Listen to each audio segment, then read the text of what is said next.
अगर वो खुद को सही सलामत रखना चाहता है, एक देश के तौर पर आगे भी जाना चाहता है, अपने देश की बरकत भी चाहता है, बाकी देशों के साथ मिलकर चलना भी चाहता है, तो सबसे पहले उसे आतंक का रास्ता छोड़ना होगा।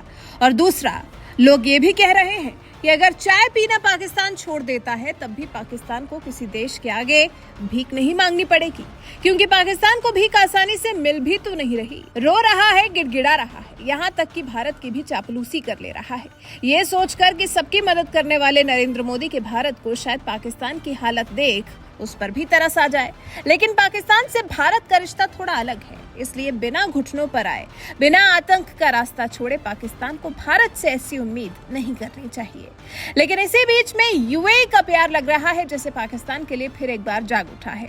जी, कंगाल हो चुके पाकिस्तान को पैसों की सख्त जरूरत है और वो इसके लिए लंबे समय से आईएमएफ से बेल आउट पैकेज की मांग कर रहा है। लेकिन क्योंकि इस रास्ते से पाकिस्तान को कोई मदद नहीं मिल पा रही है, तो ऐसे में वो अपने दोस्तों के भी आगे काफी बार गिड़गिड़ा चुका है। और अब यूएई को आखिरकार फिर एक बार पाकिस्तान पर तरस आ ही गया और $1 बिलियन की आर्थिक मदद देने के लिए तैयार हो गया है। पाकिस्तान के वित्त मंत्री इशाक डार ने खुद इस बारे में जानकारी दी है। इशाक डार ने कहा है, अधिकारियों से बातचीत के बाद पाकिस्तान को $1 बिलियन की आर्थिक मदद पर सहमति बन गई है और इसकी जानकारी आईएमएफ को भी दे दी गई है। अब स्टेट बैंक ऑफ पाकिस्तान और संयुक्त अरब अमीरात के अधिकारियों के बीच में कागजी कार्रवाई पूरी की जा रही है। इशाक डार ने साथ में यह भी बताया कि चीन ने पाकिस्तान को $1.3 बिलियन जो कि पाकिस्तान ने पहले ही अदा कर दिए थे, उसमें से चीन $300 मिलियन का लोन रोल ओवर करेगा। ऐसे में इन पैसों से पाकिस्तान के विदेशी मुद्रा भंडार को बढ़ाने की कोशिश की जा रही है। मतलब यूएई भी मेहरबान और चीन भी खुश। इसके बाद लग रहा है जैसे आईएमएफ से भी बेल आउट पैकेज का रास्ता साफ हो रहा है, बशर्ते आईएमएफ पाकिस्तान पर कोई नई शर्त न लगाए। माना जा रहा है कि आईएमएफ भी पाकिस्तान को $1.1 अरब का कर्ज दे सकता है। हालांकि पाकिस्तान के वित्त मंत्री इशाक डार के इन बातों पर विश्वास करने को पाकिस्तान की आवाम ही तैयार नहीं है। पाकिस्तानी पत्रकार आसमा ने लिखा, तब तक विश्वास नहीं कर सकते जब तक कि आईएमएफ खुद ऐलान नहीं करता। जहांगीर नाम के यूजर ने इसे शर्मनाक करार देते हुए लिखा, एक देश जिसकी 23 करोड़ आबादी है, जिसके पास न्यूक्लियर शक्ति है, एग्रीकल्चरल देश है, खनिज पदार्थ है, और हमारी स्थिति ये है।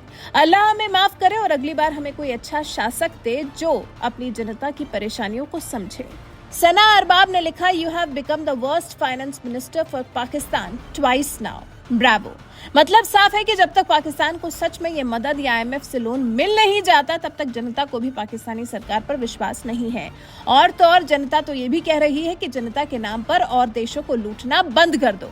वैसे आपको याद हो तो यूएई इससे पहले भी पाकिस्तान को $2 बिलियन का रोल ओवर कर चुका है। अब फिर एक बार पाकिस्तान को बचाने के लिए आगे आ रहा है, जैसा पाकिस्तान बता रहा है, क्योंकि पाकिस्तान पर तो डिफॉल्टर होने का खतरा मंडरा रहा है। वहीं जनता का महंगाई से बुरा हाल हो चुका है। रमजान के महीने में पाकिस्तान में महंगाई पिछले 50 साल का रिकॉर्ड तोड़ चुकी है।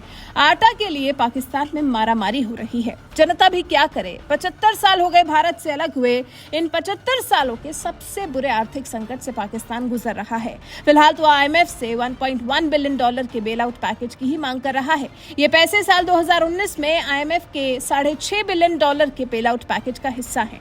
पाकिस्तान आईएमएफ के सामने इस पैकेज के लिए पिछले साल नवंबर महीने से गिड़गिड़ा रहा है, लेकिन आईएमएफ कैसे उस मुल्क को और पैसा दे दे जिसकी औकात पैसा लौटाने की हो ही ना, और दूर दूर तक लगता भी ना हो कि पाकिस्तान ये पैसा लौटा भी सकता है। वैसे ये फिलहाल तो पाकिस्तान के वित्त मंत्री इशाक डार ने पाकिस्तान के लिए अच्छी खबर सुनाई है। इस पर आपको कितना विश्वास है? आपको क्या लगता है, क्या सच में यूएई, चीन और आईएमएफ पाकिस्तान की मदद के लिए आगे आ रहे हैं? इस बारे में आपकी राय हमें कमेंट कर जरूर बताएं।